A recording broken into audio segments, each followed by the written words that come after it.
ముద్దు పెట్టుకుంటారో వాళ్ళకి గిఫ్ట్ ఇస్తారో. కమాన్ 1 2 3 స్టార్ట్. కమాన్ అయిపోయిందా? అల్లం సార్ పెట్టా ప్రాబ్లం లేదు. పెట్టారా? అయిపోయిందా? అయిపోయిందా? రైట్. ప్రపంచంలో దీన్ని మించిన గిఫ్ట్ ఏం లేదు. ఇది మీకోసం ఉంచేసుకుంటుంది.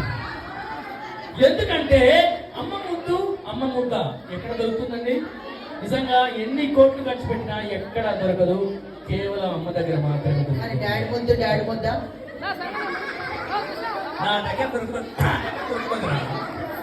Okay right. ఒకసారి గట్టిగా చెప్పండి అమ్మ కోసం. ఒకసారి గట్టిగా చెప్పండి.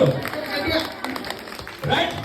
అలాగే డాడీ కోసం ఒకసారి గట్టిగా చెప్పండి. ఎందుకంటే డాడీ ఫీల్ అవుతారు కదా. సరే ఒకసారి డాడీ కోసం, ఒకసారి డాడీ కోసం కూడా ఒకసారి గట్టిగా చెప్పండి. పక్కి డాడీ కోసం, ఎదురు డాక్టర్ కోసం అవసరం లేదు నీకు. అయిపోయింది కూర్చో. Okay right.